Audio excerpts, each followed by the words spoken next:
एक minute sir, आज छत्रपती शिवराय प्रतिष्ठानतर्फे विष्णू जाधव यांचा जो वाढदिवसाचा कार्यक्रम आहे त्याच्याबद्दल तुम्ही काय प्रतिक्रिया आहे? एकतर प्रथमतः वाढदिवसानंतर आमच्या प्रतिष्ठानचा युवा चेहरा विष्णू जाधव यांना मी प्रतिष्ठानच्या वतीने फार फार हार्दिक शुभेच्छा व उदंड आयुष्य लाभो ही जगदंबेच्या चरणी प्रार्थना करतो। आणि वाढदिवसानिमित्त या स्थानिक कलाकारांना बोलून त्यांचा सन्मान करायचा असं त्यांनी आमच्याजवळ मानस व्यक्त केला। तर प्रतिष्ठानचे सर्वच सहकारी आम्ही त्याला होकार दिला आणि हा छोटा खाली कार्यक्रम आम्ही या ठिकाणी आयोजित केला। निश्चितच सर, आजकालचे तरुण मुलं केक आणतात, गाडीवरती कापतात, रात्री 12-1ला कोणी तलवारीने कापतोय, कोणी चाकूने कापतोय, परंतु हा आगळा वेगळा कार्यक्रम पूर्ण आहे। त्याच्याबद्दल तुम्ही येणाऱ्या तरुण पिढींना काय सांगा?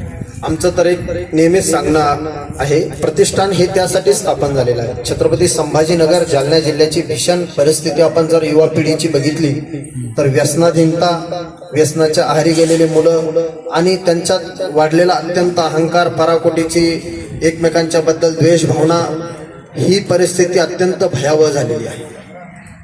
तरी तुम्ही तरुणांना काय आव्हान करणार? आम्ही तरुणांना एकच आव्हान करतो की महाराष्ट्र आणि महाराष्ट्रातील छत्रपती संभाजीनगर जिल्हा आणि छत्रपती संभाजीनगर ही एकतर मराठवाड्यातले शांतीब्रह्म बनवणारे संत एकनाथ महाराजांची भूमी आहे। त्यामुळे शांततेचा प्रचार व प्रसार आपल्या मराठवाड्यात आहे।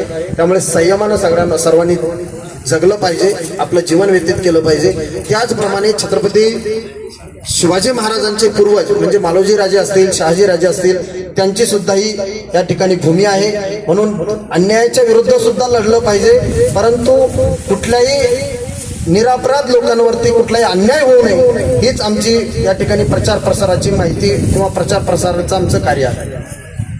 सर, नाव तर माझं नाव श्री अरुण पिंपळे महाराज, संस्थापक छत्रपती शिवराय प्रतिष्ठान। सर, तुम्ही द्या। तुझ्या रीलमुळं संपूर्ण तरुण वर्ग खुश आहे, तर काय तरुणांना आवाहन करणार? आज छत्रपती शिवाजी महाराज प्रतिष्ठान या ठिकाणी जो वाढदिवस साजरा केला, खरंच या वाढदिवसामध्ये एक सामाजिक कार्यक्रम आणि इथून पुढे तरुणांनी वाढदिवसानिमित्त सामाजिक कार्यक्रमच राबवला पाहिजे।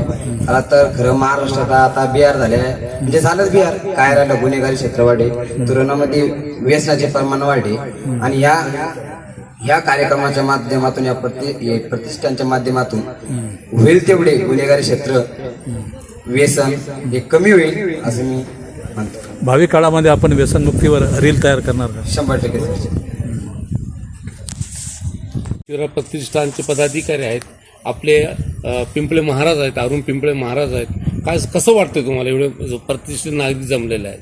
सर, हा कार्यक्रम जो वाढदिवसाचा आहे, ह्या कार्यक्रमाचा उद्देश 2 आहे सर। एक तर सर आपलं कसं आहे, जो नवतरुण पिढी सर तर ती चुकीच्या दिशेने चाललेली आहे। कोणी तलवारीने केक कापणं झालं, कोणी डीजे लावणं झालं, तर डीजे मध्ये भांडणं होते, त्याच्यामध्ये दारू ते सगळं कोणचं काही होऊन जातं सर त्याच्यामध्ये।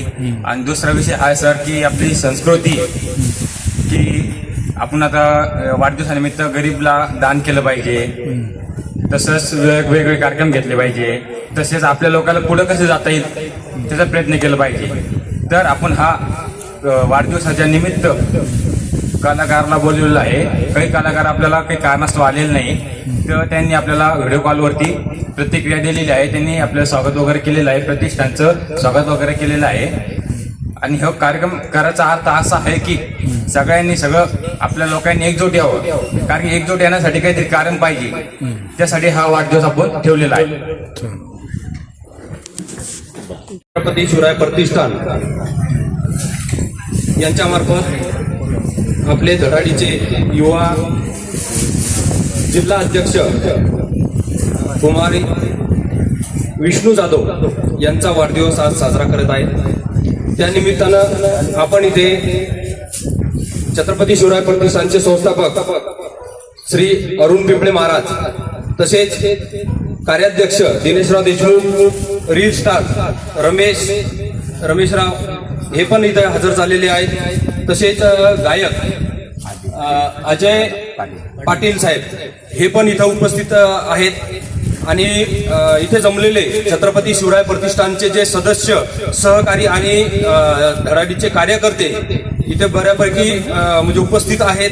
त्यांचे पण म्हणजे मी छत्रपती शिवराय प्रतिष्ठानचा उपाध्यक्ष म्हणून मी त्यांचे आभार मानतो. आणि इथे जे काही युवा पिढी जमलेली आहे तर त्यांचा एकच संदेश देतो की त्यांनी इथून पुढे आपण ज्या ज्या पद्धतीने वाढदिवस, जन्मदिवस, जे काही समजा तुम्ही काही उपक्रम राबवत असाल इतर, ते पण साध्या पद्धतीने कसे राबवल्या जातील आणि परत सामाजिक दृष्टिकोनातून त्यांना काय मार्गदर्शन, काय लाभ मिळेल असे प्रयत्न केले तरच आपली भावी पिढी ही म्हणजे ज्या पद्धतीने सध्या चाललेली आहे तर ती भरकटणार नाही काय, अशा पद्धतीचं मी मनोगत माझे व्यक्त करतो. जय शिवराय. धन्यवाद. नाव सर आपलं? मी छत्रपती शिवराय प्रतिष्ठान महाराष्ट्र उपाध्यक्ष श्री सुनीलराव देशमुख. आज आदरणीय पिंपळे महाराज इथे बसलेले, पिंपळे गुरुजी अरुण पिंपळे महाराज इथे बसलेले आहेत, त्यांचे स्वागत आहे. त्यानंतर कार्याध्यक्ष दिनेशराव देशमुख साहेब यांचेही स्वागत आहे. अजून रील स्टार वगैरे जे कोणी आहे इथे सगळेजण आज इतकं चांगलं उपक्रम साजरा करताय, खूप छान वाटतंय. आणि असाच या कॉलनीमध्ये जो कोणी इथं आपल्या वाढदिवसाचा उपक्रम साजरा करू इच्छित आहे त्यांनी, महाराज आहे आणि मला वाटतं महाराज पण माझ्या मताशी सहमत असतील. आपल्याला कदाचित विचार कसे वाटतील मला माहीत नाही, की नाही एक सोशल वर्कर पण आहे मी आणि समाजाच्या प्रत्येक घडामोडीवर माझी नजर असते. तर माझं एक सजेशन असं होतं की वाढदिवस आहे, आज आनंदाचा दिवस आहे, चांगला दिवस आहे. परंतु या वाढदिवसाच्या दिवशी मला आता थोड्या वेळापूर्वी एक घटना दिसली की एक पिलाची आई धावत आली, तिचे 2 पिलं गाडीखाली आलेले आहे, पॅरलाईज झालेले आहे, ते आयुष्यभराकरता अपंग झालेले आहेत. म्हणजे एक दुःखद घटना घडलेली आहे. थोडक्यात की आपण माणूस आहे, आपला जीव आहे, तसंच प्राण्याचा जीव असतो. तर मला असं म्हणणं आहे की ह्या परिसरातले जेवढे नागरिक आहेत त्या परिसरातील नागरिकांनी आपल्या वाढदिवसाला आपल्या आसपासच्या मुक्या प्राण्याला पाण्याची, पेडीगिरी, पोळी वगैरे अशा उपक्रमानं आपला वाढदिवस साजरा केला तर खूप आनंदाची गोष्ट आहे आणि खऱ्या अर्थाने ते एक ब्लेसिंग्स आहे. मुक्या जीवाचे आयुष्यभर तुम्हाला एक ब्लेसिंग्स.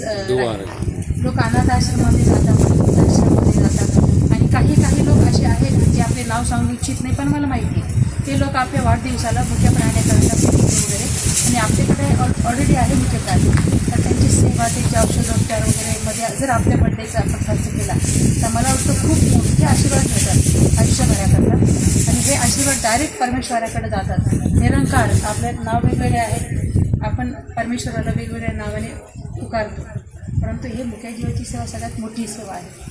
तर ही जी दुःखद घटना घडली याकरता आपल्या परिसरामध्ये एक स्पीड ब्रेकर असावं आणि जे मुलं, आता मी ऑब्झर्व करत होते सगळ्या गोष्टी, ज्या स्पीडने इथून गाड्या पळत होत्या तर आपल्यामुळे कोणाला हर्ट होईल, कोणाला नुकसान होईल, कोणाच्या आयुष्यात आपल्यामुळे त्रास होईल असं वागू नका. कारण परमेश्वर सगळं पाहत असतो. आपण माणूस आहे, आपल्या वागण्यानं कोणत्याही प्राण्याला सुद्धा दुःख होणे हे जाणीव आपल्याला असायला पाहिजे, तरच तो माणूस, हे माझं म्हणणं आहे. आणि वाढदिवसाच्या परत हार्दिक शुभेच्छा.